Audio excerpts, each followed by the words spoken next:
Hey guys, welcome back. Let me share my screen with you. All righty, we are on Thursday, Steps to the Revolutionary War. All righty, and I hope that you watched this video about the First Continental Congress. That's from a show called America, the Story of Us. In it, you would have seen George Washington and Patrick Henry, as well as some other folks we've talked about, Mr. John Adams. All righty, when last we met, we talked about the Boston Tea Party. We had the Tea Act and the Boston Tea Party, and we talked about Miss Phyllis Wheatley as well. All right, so let me share my notes with you on these last three paragraphs. So I'm going to open up the article. And I'm going to come down to the last three paragraphs we have here. Three short paragraphs. Let me zoom in as much as I can. Alrighty, so they nicknamed the event the Boston Tea Party. The British responded quickly and harshly. In 1774, they passed several measures known as the Intolerable Acts. When something is intolerable, that means you can't tolerate it. You can't stand it. They had another name for this. They called it the Coercive Acts. When you coerce something or someone, that means you try and get them to do something, but you do it in a negative way. It's kind of like bullying. You know, if you don't give me all your lunch money, I'm going to punch you in the face. That's coercive. You make them want to give the lunch money by doing something really negative, okay? In this act, the Intolerable Acts, the Coercive Acts, they closed the Boston port and made it difficult for the difficult for the major city to function. So you've got to understand, they have goods coming into the harbor, the port. Well, they've blocked that off. People aren't getting the supplies that they need. They're not getting the food that they need. They're not getting the clothing that they need. They can't send things out to sell them, so they can't make the money that they need. Other colonies, especially Maryland, helped Boston survive by sending them food and supplies. All of these events had two main consequences. First, they made the colonists resent Britain. When you resent something, you don't like it. Britain's government seemed far away and out of touch with the colonists' needs. Many colonists began to think about ruling themselves. Second, they helped unite the colonists. The colonists had come to the New World with very different backgrounds and lifestyles. They were sprawled all over the East Coast of this big continent. But Britain's acts gave them a single purpose and a common cause: justice and liberty. In September of 1774, the first meeting of the Continental Congress took place. Representatives from 12 of the American colonies met to discuss how they would unite and defend their rights as men. Within months, the Revolutionary War would begin. Less than 2 years later, on July 4th of 1776, America would declare its independence. So in the video, you saw Patrick Henry. There's a speech that we'll look at of his. You saw Patrick Henry say, "I'm not a Virginian. I'm not a New Yorker. I am an American." So out of all of this stuff that we've talked about, the colonies, instead of being separate, are starting to join together. One, because they're mad at Britain, and two, because they want justice. They want liberty, freedom. Okay, so let's get some notes down. Sorry, guys.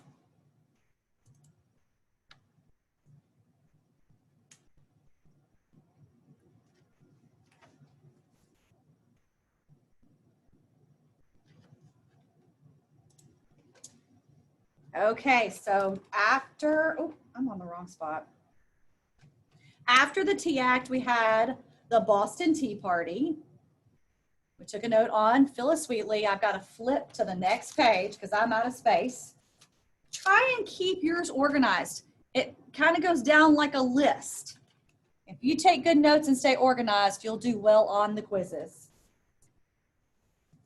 All right, now I'm in the right spot. 1774.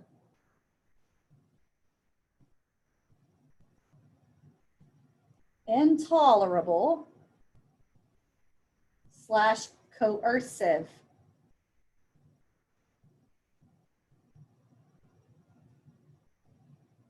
Act.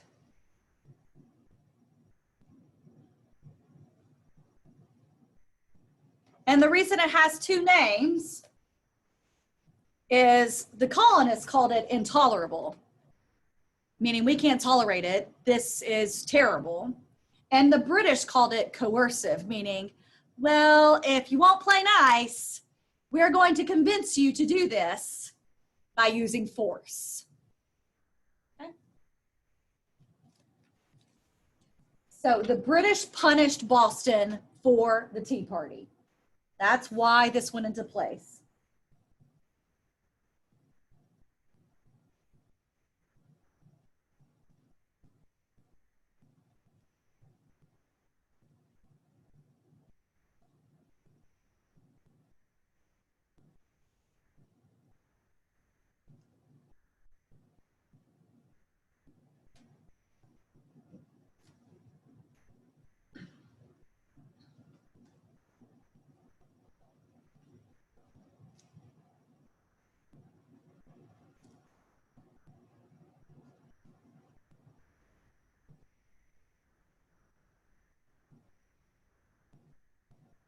They closed the port / harbor, so colonists couldn't get the goods they needed.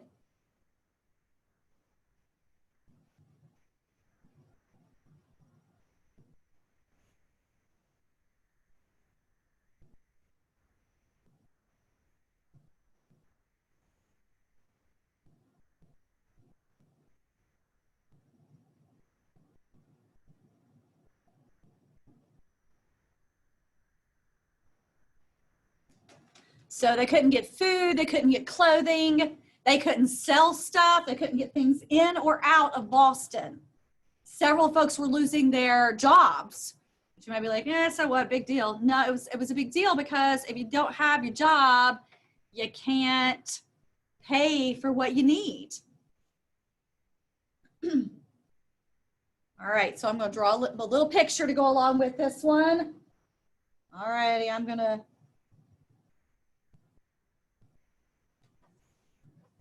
this is where I'm going to have this be water and this be Boston. Okay. So if you watch the Brain Pop tomorrow, they'll talk about how the British were able to do this. The British lined their ships up and made what's called a blockade. Blockade. It aids in blocking. So this right here is a blockade.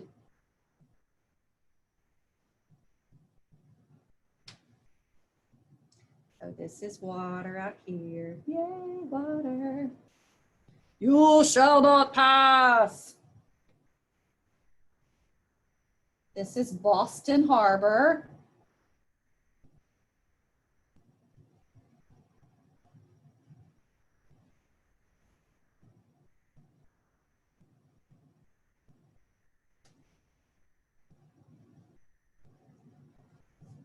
Okay, so I've got some little colonists. This is intolerable.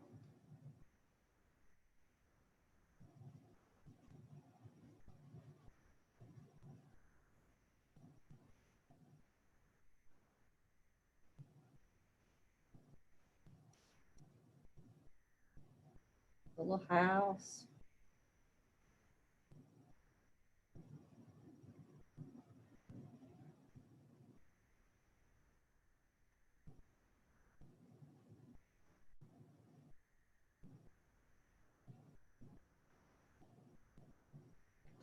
colonies will starve. Of course, if you need to pause, by all means. And I'm going to highlight intolerable coercive act.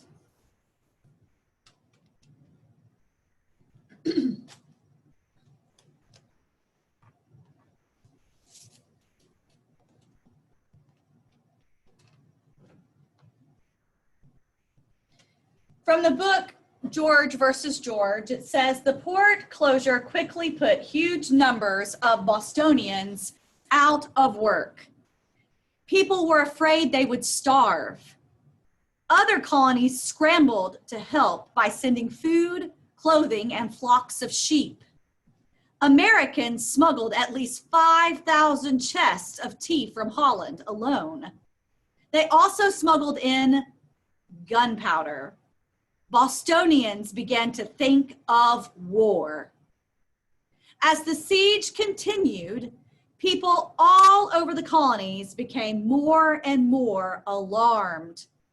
If Boston was in such a sea of trouble, who was to say that worse things couldn't happen in Philadelphia or Williamsburg or Charleston? George Washington didn't approve of the Tea Party one bit, but he approved of the punishment even less. So, picture from that book. You can see the Boston Harbor. British ships of war blockade the harbor, so other ships can't get through here. And then we have a young George Washington. And George Washington said, I'm ready to raise 1,000 men, subsist them myself at my own expense, and march at their head to Boston. What these words mean is he is willing to pay soldiers, train them himself, and at the head of them, lead them into Boston to do battle. War is beginning.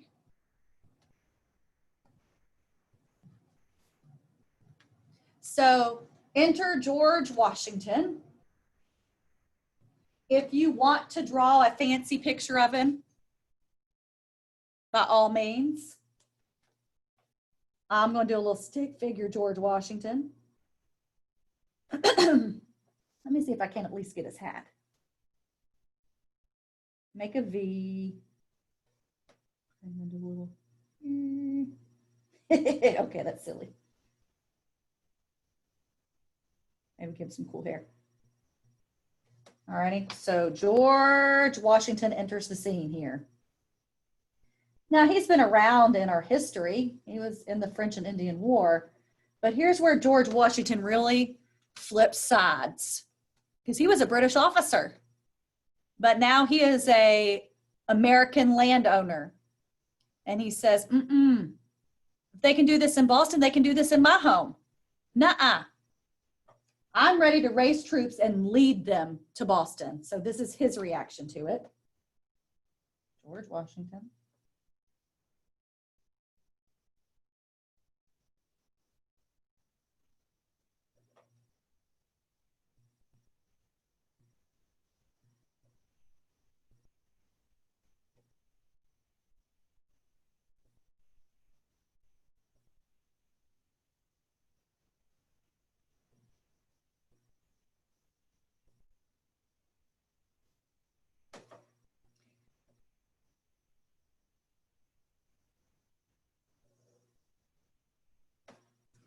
And he says this as part of the Continental Congress. That's in 1774.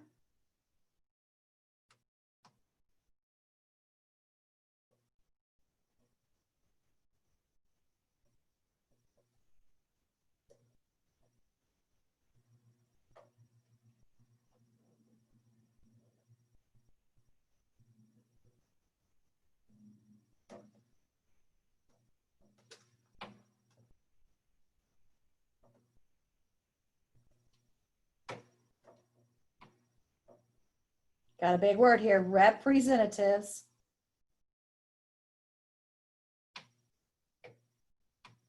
of 12 of the 13 colonies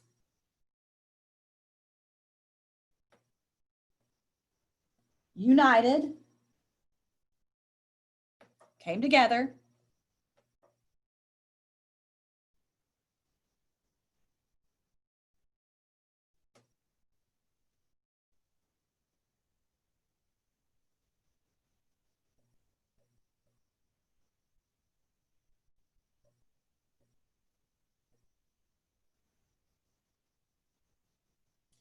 they decided to come together and defend their rights.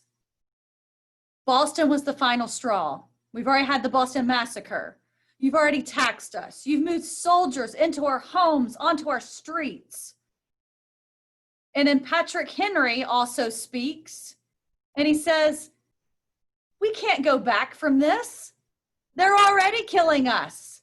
So are we just going to stand here? No. Peace. Peace. Cry peace. But no, war is among us. I hope that you will, in your class or with your family or just yourself, read his speech. Ask about the words you don't understand.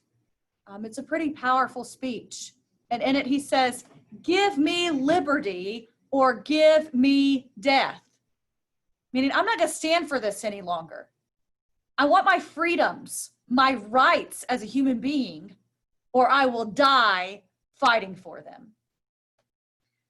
At this Continental Congress, the guys that met there all go back home and start to form militias, which are fighting groups of men.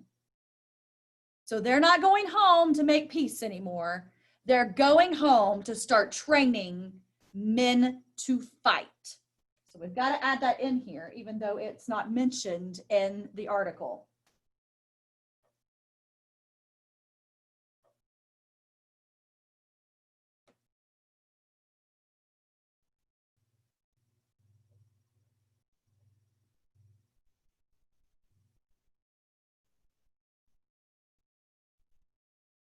The word is militias, militias.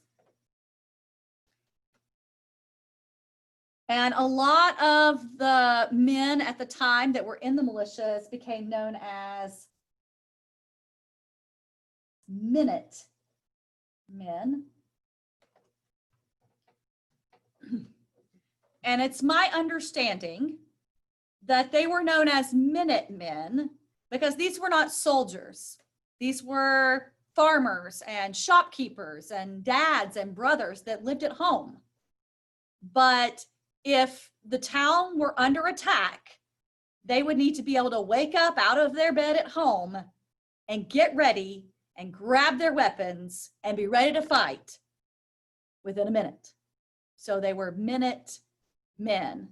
So when we talk about going home and forming militias, this is still not an army like the British Army has. The British Army has trained soldiers, cannons, guns, battleships. This is the representatives, the guys going home and saying, you know, we gotta start training ourselves. We're about to go up and fight the biggest military power in the world.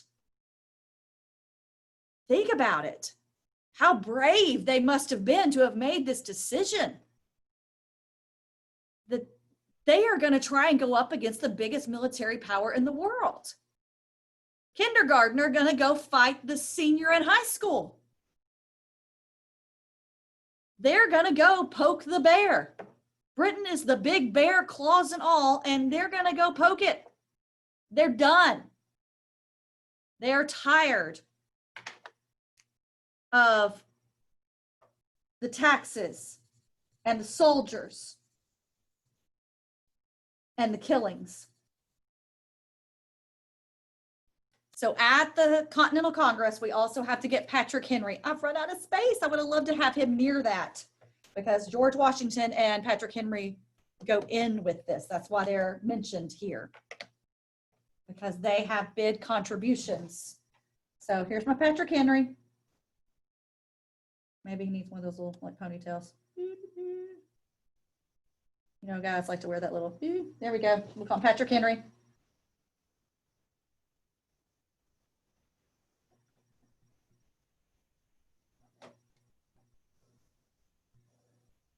And Patrick Henry is most famous for his speech, which I hope you will read.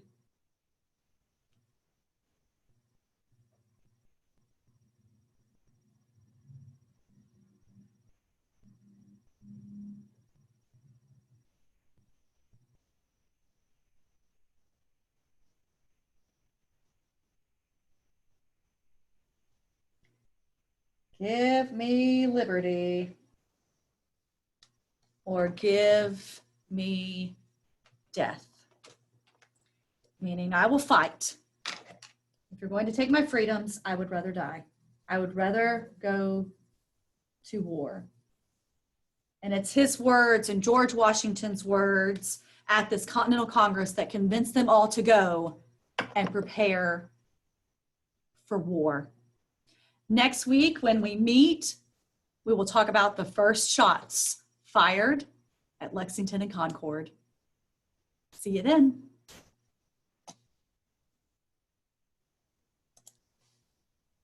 Bye, guys.